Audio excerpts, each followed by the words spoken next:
ये आप लोग का पूरा होगा 4 स्टेप में। स्टेप नंबर 1 बोलता है आप लोग को डीएससी ऑब्टेन करना पड़ेगा।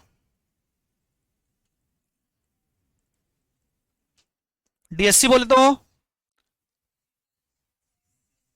सर्टिफिकेट।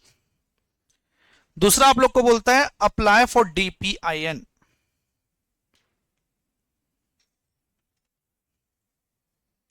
डीपीआईएन के अप्लाई करना पड़ेगा। तीसरा आप लोग को बोलता है नेम अप्रूवल।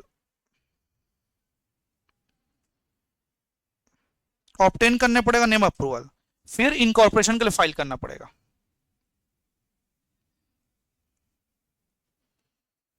फाइल फॉर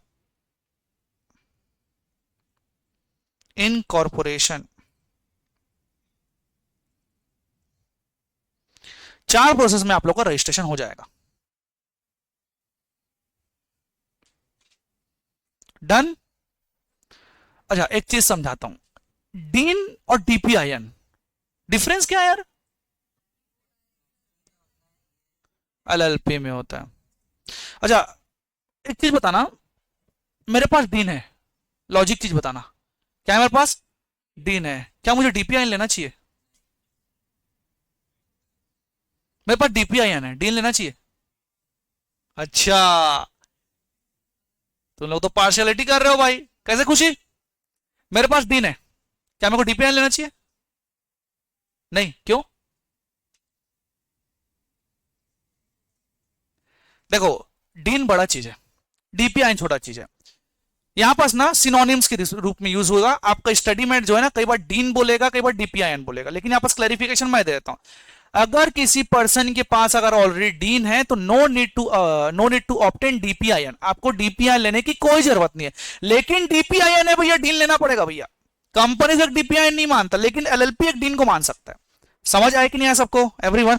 लेकिन सर डीपीआईएन से पहले हमको डीएससी ऑब्टेन करना पड़ेगा। डीएससी बोले तो डिजिटल सिग्नेचर सर्टिफिकेट। ये हर पार्टनर के पास होना मैंडेटरी है। और स्पेशली डीपी भैया, eight the time of filing आपको साइन करना पड़ेगा। किसे साइन करोगे आप लोग? डिजिटल सिग्नेचर सर्टिफिकेट में साइन करोगे। इसकी जो वैलिडिटी रहती है ना, 1 साल या 2 साल रहती है। एज द केस में भी अलग अलग क्राइटेरिया होता है, 1 साल 2 साल का। 1 मिनट, डीएससी ये होता है डिजिटल सिग्नेचर सर्टिफिकेट। मत बोलना पेन ड्राइव है तो पेन ड्राइव ही। डीएससी में तो इलेक्ट्रॉनिक ही होता है। अब देख लेते हैं इसका साइन। वैसे मेरे पास इसका सॉफ्टवेयर तो अभी इस लैपटॉप में नहीं है, बट फिर भी देखो, ऐसा नहीं है कि फाइल ट्रांसफर कर लूं, इसमें मूवी डालो, नहीं हो सकता।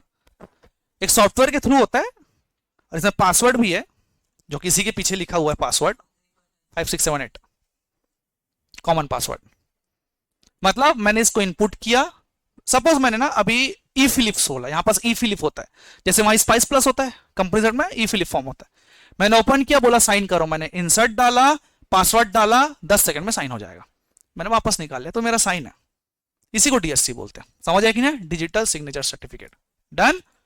चलिए लिखते चलते हैं। सबसे पहला process, obtain DSC.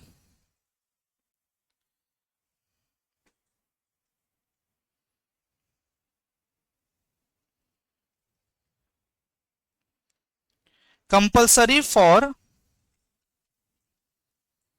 Proposed partner.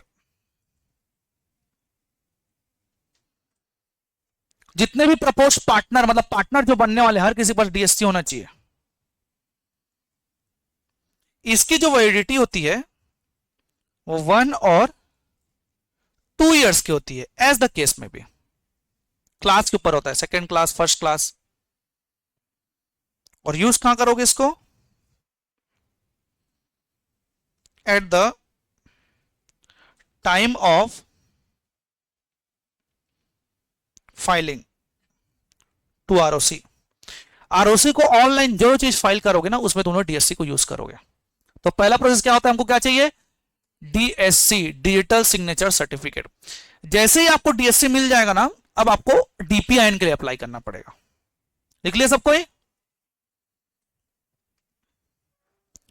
दूसरा,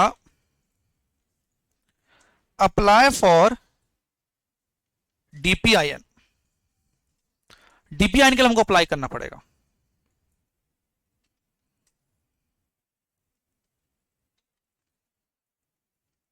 आफ्टर डीएससी, डीएससी के बाद अप्लाई फॉर डीपीआईएन। डीएससी जैसे मिल गया, डीपीआईएन के लिए अप्लाई करना पड़ेगा आपको।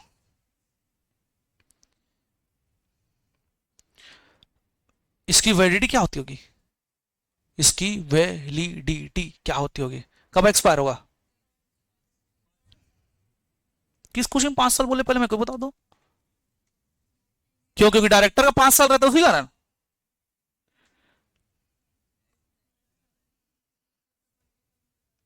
किसका वाइंडिंग अप? ये पर्सन बेस्ड रहता है बेटा। हाँ, इंसान का वाइंडिंग अप, डेथ। दीदी कुछ ज्यादा ही कंपनी लॉ में खो गई है। तो वही वाली बात है, किसी की डेथ हुई, अच्छा वाइंडिंग अप हो गया। ओ, कंप्लायंस कहां से हुआ है? अच्छा, यमराज के यहाँ के आरओसी से। अच्छा ठीक है। कितना पेनाल्टी लगा? सब चीज चला गया सर। एसेट भी डिस्ट्रीब्यूट होगा, खाली हाथ चलेगा। क्या लेके आए हो, क्या लेके जाओगे? सीधी बात है। हो गया बकवास बंद। चलिए, डीएससी जैसे होगा ना बेटा, डीपीआईएन के लिए आप लोग अप्लाई करना पड़ेगा और ये लाइफ टाइम आप लोग के लिए वैलिड रहेगा। ठीक है, इसको एक कॉन्सेप्ट बोलते हैं, वन पर्सन वन डीपीआईएन। एक से ज्यादा डीपीआईएन होल्ड नहीं कर पाओगे। एक यूनिक नंबर होता है आप लोग का। जैसे पेन एक ही हो सकता है, आधार भी एक हो सकता है।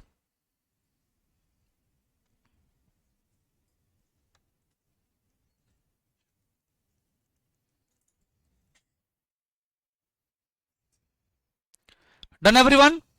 चलिए, फिर आप लोग का तीसरा प्रोसेस बोलता है name approval. Obtaining name approval, आपको नेम अप्रूवल ऑब्टेन करना पड़ेगा। लेकिन नेम अप्रूवल आप तभी करोगे जब आपके पास डीपीआईएन अवेलेबल हो जाना चाहिए। Once DPIN is available,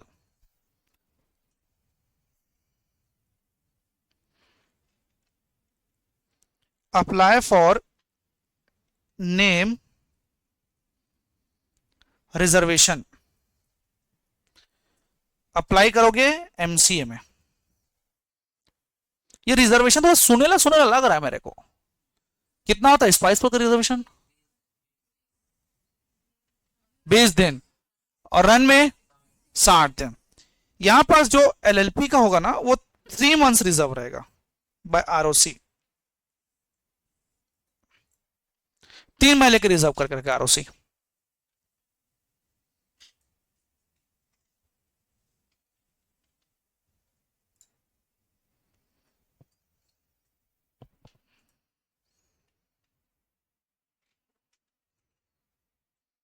done everyone?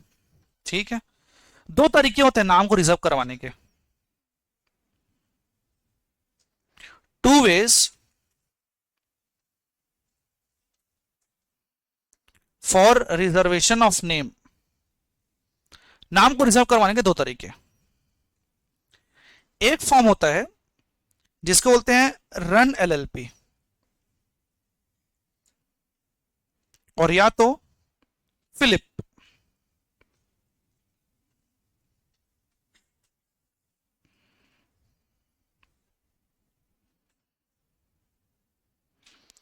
Form for incorporation of LLP.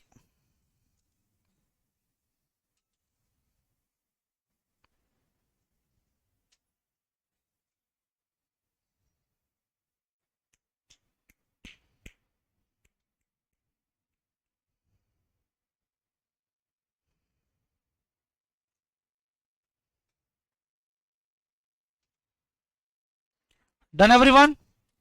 ठीक है, देन ध्यान समझना सर, सबसे पहले हमको क्या चीज लगेगा, डीएससी लगेगा, सीधी सी बात है। अब ध्यान दीजिएगा सर, डीएससी की वैलिडिटी कितनी रहेगी, 1 या 2 साल के लिए। सर ठीक है, क्या यूज करोगे सर उसका, जब भी ऑनलाइन फाइल करोगे आरओसी को उसको यूज करोगे। एक बार डीएससी आ गया तो डीपीआईएन के अप्लाई करोगे। 1% के पास कितना डीपीआईएन हो सकता है, 1 हो सकता है, वैलिडिटी लाइफ टाइम। जैसे डीपीआईएन आ गया ना, आप लोग को नेम रिजर्वेशन के फाइल करना है एमसीए के लिए, आरओसी उसके बिहाफ में 3 महीने के लिए नाम रिजर्व करेगा। 2 रास्ता है भाई, पहला रन एलएलपी में जा सकते हो, दूसरा फिलिप में जा सकते हो। लेकिन बात समझना, नेम चेंज कभी अगर करना चाहो तो आप लोग कुछ कुछ चीज ध्यान रखना पड़ेगा नेम चेंज के लिए। समझिए नेम चेंज का,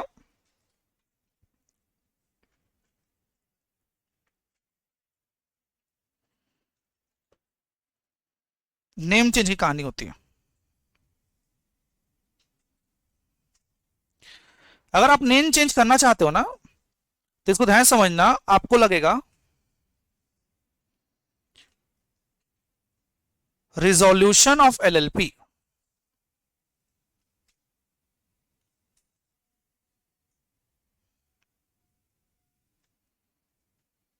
कंसेंट फ्रॉम पार्टनर्स,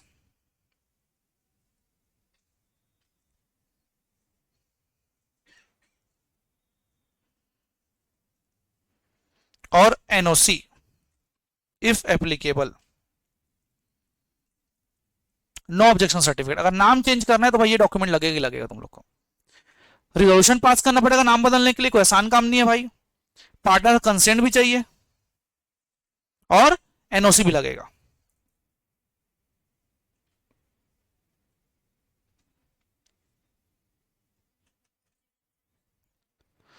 देखो नो ऑब्जेक्शन सर्टिफिकेट क्या होता है, नाम बदलना। जैसे कि एग्जांपल लेते हैं कि एक कंपनी जिसका नाम है तिथि लिमिटेड, तिथि लिमिटेड, ध्यान समझना। हमने ना कंपनीज एक्ट में ये चीज पढ़ा है कि नेम ना एलएलपी और कंपनी का मिलता जुलता नहीं होना चाहिए। मैं तिथिस एलएलपी रखना चाह रहा हूं, ठीक है, दोनों आइडेंटिकल है, आइडेंटिकल है, हाँ भाई सीरीज बात, एस लगाने से आइडेंटिकल है। लेकिन अगर मैं आपसे पूछ के करूं तो, और आपने हाँ बोल दिया तो क्यों आइडेंटिकल है, तो भाई मैं आपसे एनओसी लेके आऊंगा, क्या आप बोलेंगे मेरे को इसमें कोई दिक्कत नहीं है, उसी को इंग्लिश में बोलते हैं no objection, no objection certificate लेके आ जाऊंगा अगर एप्लीकेबल तो। समझ आए कि नहीं आया। इसके बाद अगर आपका नेम अप्रूव हो जाता है, after name approved, ROC issue करेगा न्यू सर्टिफिकेट ऑफ इनकॉर्पोरेशन।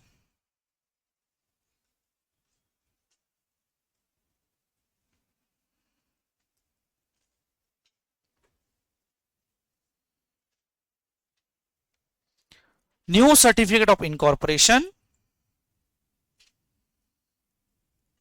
और वो नेम इफेक्टिव रहेगा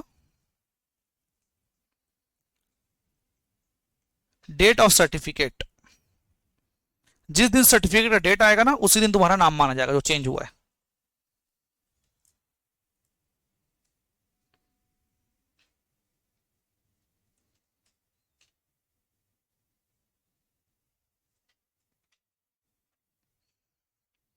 डन।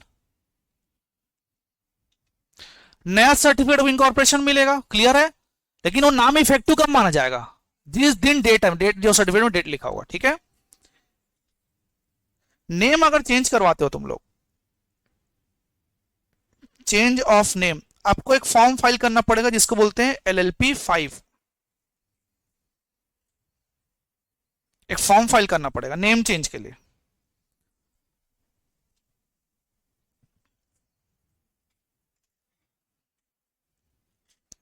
एग्रीमेंट को मुझे चेंज करना पड़ेगा, उसका है आप लोग का फॉर्म 3, ई फॉर्म 3 बोलते हैं। क्या मुझे एग्रीमेंट चेंज करना पड़ेगा, नाम चेंज किए तो? क्यों, कहा नाम लिखा होगा एलएलपी का, फिर एग्रीमेंट में ही तो लिखा होगा ना भैया, एग्रीमेंट भी बदलना पड़ेगा, बातचीत नहीं।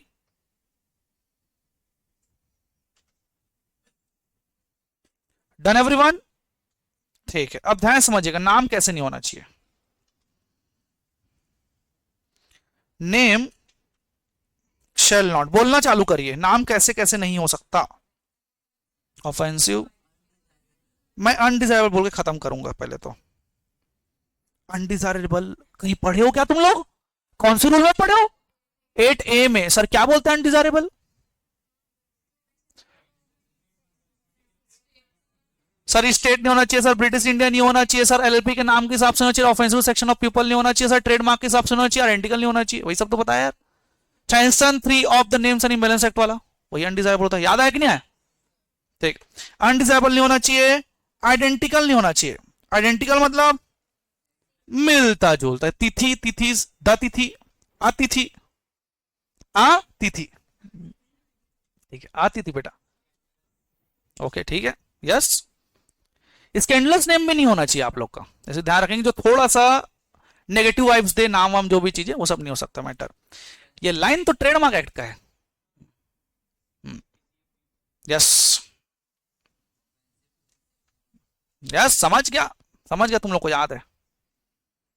और ट्रेडमार्क से नहीं होना चाहिए, अगर कोई नाम ट्रेडमार्क में अगर रजिस्टर्ड है तो आप नहीं रख पाओगे, इवन वो कंपनी नहीं है फिर भी।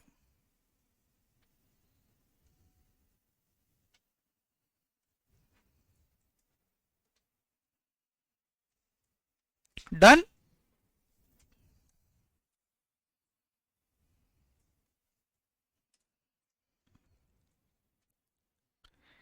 In case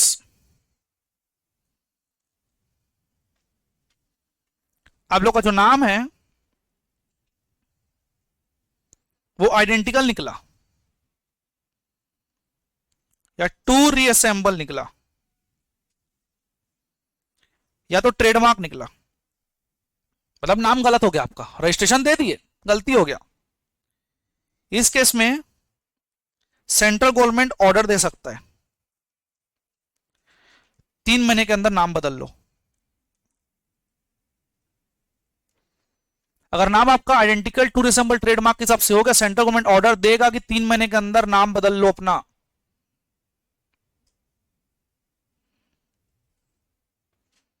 if not, central government will allot new name.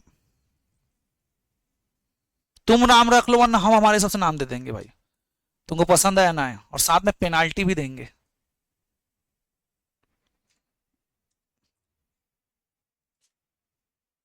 Done everyone. अगर मैं नाम बदलूंगा तो कौन सा फॉर्म फाइल करूंगा? LLP 5, लेकिन उसके कारण मेरा LLP एग्रीमेंट भी चेंज होगा, तो क्या फाइल करूंगा? ई फॉर्म 3। यहां तक लिख लिया? हाँ, जो फॉर्म है ना ई फॉर्म ही है, जितना भी फॉर्म है ई फॉर्म है, वो फॉर्म 3 जो लिखवाया वो। डन। अब जो LLP 5 आप लोग फाइल करोगे ना, वो 15 दिन के अंदर करोगे, और फॉर्म 3 करोगे 30 डेज के अंदर।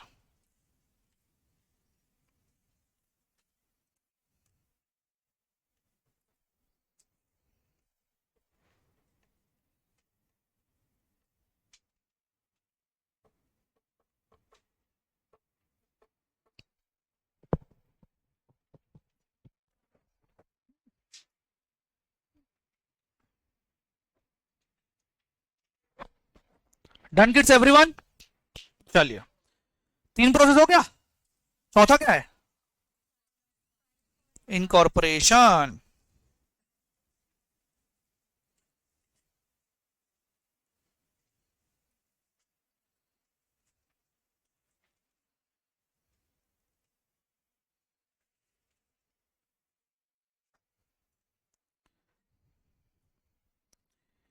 इसके लिए आप लोग को एक फॉर्म फाइल करना पड़ेगा जिसका नाम रहेगा ई form Philip.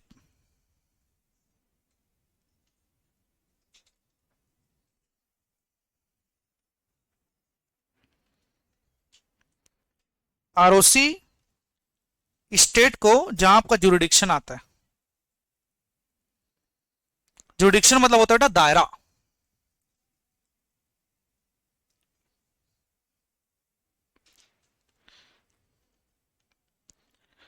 Pen and TAN shall be allotted with certificate of incorporation। Certificate incorporation का पेन और 10 दोनों अलॉट हो जाएगा।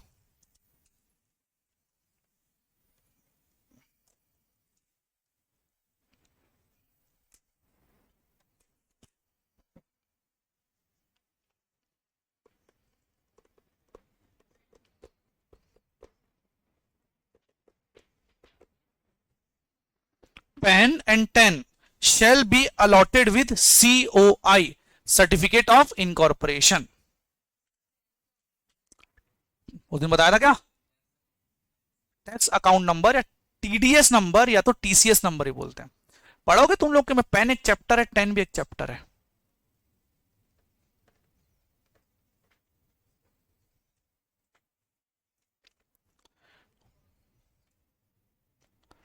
डन एवरीवन, चलिए आइएगा पेज नंबर 3.7 में।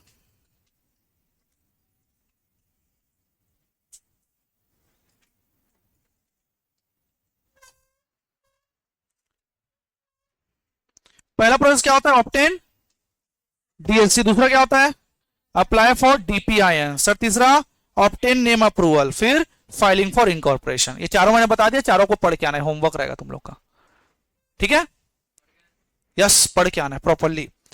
अब देखते हैं कि ई फॉर्म फिलिप में ना कुछ कुछ डॉक्यूमेंट लगेगा तुम लोग को। Following are the documents to be attach with e form FiLLiP. पहला बोलता है कंसेंट ऑफ पार्टनर। जब तुम लोग ई फॉर्म फिलिप फाइल करोगे इनकॉर्पोरेशन के टाइम पे, हर पार्टनर से कंसेंट लगेगा, इवन डीपी से भी कंसेंट लगेगा कि they are ready to act as a DP. समझ आया कि नहीं आया। और अगर बॉडी कॉर्पोरेट पार्टनर है तो भाई उस बॉडी कॉर्पोरेट का रिजोल्यूशन लेके आओ तुम लोग। Consent of partner, designated partner also to give their consent. If body corporate are partners, certified true copy of board resolution of such body corporate। मतलब सर पहला डॉक्यूमेंट लगेगा मेरे को मंजूरी का सर्टिफिकेट, जिसको बोलते हैं कंसेंट ऑफ पार्टनर। डीपी से भी लगेगा क्या, डीपी का देना जरूरी है, क्यों, क्या देंगे डीपी लोग, किस, to consent to act as a designated partner, कोई जबरदस्ती होना चाहिए। और अगर मेरा बॉडी कॉर्पोरेट पार्टनर है तो उस बॉडी कॉर्पोरेट का ना रिजोल्यूशन कॉपी ला लो। सब्सक्राइबर शीट मतलब नाम दे दो भैया, कौन कौन सब्सक्राइब किए। Details of LLP companies in which partner is a partner director respectively including designated partner. हमारे पार्टनर लोग का डिटेल बताओ कि कहीं वो और पार्टनर तो नहीं है, कहीं और कंपनी का मेंबर तो नहीं है, बताना पड़ेगा। Identity and proof address of individual acting as a partner. भाई उनको identity proof, Aadhaar card, PAN card देना पड़ेगा कि नहीं, देना पड़ेगा। Proof of address of RO, rental, lease, ownership document, जो चीज आप देना चाहो। हो जाए कि नहीं, रेंट में तो रेंट दे दो, लीज में तो लीज दे दो, खुद का है तो ओनरशिप डॉक्यूमेंट दे दो। आपका मेन ऑब्जेक्ट बताना पड़ेगा, जैसे ऑब्जेक्ट क्लॉज होता है सेम ऑब्जेक्ट बताना पड़ेगा। फिर NOC from trademark owner foreign body corporate where the proposed name is similar और same as a such entity. देखो क्या होता है ना, अब तुम लोगों ने ट्रेडमार्क के बारे में थोड़ा बताना ही पड़ेगा कि ये रजिस्ट्रेशन मिलता कैसे है। देखो क्या होता है ना कि कंपनीज एक्ट के हिसाब से, जैसे कंपनी के नाम में आप लोग बताओ, जैसे रिलायंस हो गया, अदानी हो गया, बोट हो गया, जोमेटो हो गया, भयंकर सारी कंपनी, ONGC ये सब। अगर मैं आज डेट में अगर ONGC नाम की अगर कंपनी अगर मैं बनाना चाहूं ना, तो मेरे को कंपनीज एक्ट बनाने नहीं देगा, मानते हो। लेकिन एक चीज समझना, एक जो कंपनी नहीं है, क्या तुम उसका नाम चोरी कर सकते हो, क्यों नहीं कर सकते, फिर तो क्यों नहीं कर सकते यार भाई। जैसे कि MBA चाय वाला चल रहा है, जो भी चीज फ्लॉप है, जो भी पनौती है, मेरे को नहीं पता हो सकती, ठीक है। उस नाम से मैं कोई कंपनी बना सकता हूं, क्यों नहीं बना सकता भाई, वो MBA चाय वाला कंपनी थोड़ी ना कोई। लेकिन दिक्कत है कि अगर उसने ट्रेडमार्क अगर रजिस्टर्ड करवाया तो मैं नहीं कर पाऊंगा। मतलब प्रोपराइटर को सपोर्ट करने के लिए ट्रेडमार्क एक्ट है भैया, सीधी सी बात है। और ट्रेडमार्क का रजिस्ट्रेशन, जैसे कि अब मैं बात करता हूं, यहां पास कोई रिसेंटली ऐसा जो ओपन हुआ जो फेमस है, axis juice, yes axis juice, क्या चलता है एक्सिस, क्या कंपनी है। अब बताओ मैं अगर एक कंपनी बना चाहूँ एक्सिस जूस का, कंपनी से तो कुछ नहीं बोलेगा, ऐसा कोई नाम का रजिस्ट्रेशन ही नहीं है। अगर उसके पास ट्रेडमार्क है, एक चीज समझाता हूं, कंपनीज एक्ट का ट्रेडमार्क में कोई एक्सेस नहीं है भैया। एक डिपार्टमेंट से दूसरे डिपार्टमेंट में कोई एक्सेस नहीं रहता है, लोग जान लो आप लोग। देखो क्या होता है ना, एक समय दिया जाता है, जैसे कि एग्जांपल मैंने एक्सिस लिमिटेड बना लिया, अब ना ऑब्जेक्शन डालना पड़ेगा, कौन डालेगा, एक्सिस जूस वाला, तब जाके मैं नाम चेंज करूंगा ना, क्यों करूं भाई मैं, सीधी सी बात है। तो ये जवाबदारी वाली बात होती है। तो अगर कंपनीज का जैसा नाम है वैसा कंपनी तो रख ही नहीं पाऊंगा, वो पोर्टल ही बता देगा भैया। तुम लोग पढ़े हो ना, जब तुम लोग स्पाइस प्लस का पार्ट है जब फिल करोगे तो वहां पास दिया गया ऑटोमेटिकली बता देगा एरर कि नाम और आइडेंटिकल है, सिमिलर है, लेकिन ये तो रजिस्टर्ड ही नहीं है। तो उसके लिए क्या लगेगा तुम लोग का, ट्रेडमार्क। तो उनसे ना मैं उनको दिया, मैं 1 करोड़ रुपए दूंगा, मेरे को नाम यूज करने थे बस, लाओ सर तुरंत एनओसी साइन करके देता हूं, दे दिया उसने। अब कोई दिक्कत भाई, जब भी मियां बीवी राजी तो क्या कर लेगा काजी, सुनो कि नहीं सुनो तुम लोग, जब दोनों राजी है भाई जिनका है तो क्या दिक्कत है तुमको, समझ आए कि नहीं हटे। फिर ध्यान समझिएगा, upon examination of e form FiLLiP, if registrar find it necessary to call for some information or find it incomplete or defective, he shall give an intimation to the applicant to furnish such information or complete detail or remove such defect as the case may be and resubmit within 15 days of such intimation। इसको बोलते हैं बेटा एक मौका और देना file करने के लिए। आप एग्जामिन किया, आरओसी ने कुछ गलती निकला, कोई चीज ऐड ऑन करना है, क्या या कोई चीज रिमूव करना है, कितने दिन का समय दिया जाएगा, 15 दिन के अंदर वापस से फाइल कर दिया, resubmit. After resubmission, if registrar is still not satisfied, he shall give one more opportunity of 15 days for resubmission, provided that the total period of resubmission of documents shall not exceed 30 days। पहले बार मैं मौका दूंगा कि 15 दिन के अंदर document file कर दे। File किया, आरओसी फिर भी पसंद नहीं आया तो एक ओबीएच वापस से देगा, लास्ट ओबीएच, मतलब 2 मौका देगा। दोनों मौका का डेज 30 दिन से ज्यादा नहीं होना चाहिए। समझ आए कि नहीं आया सबको?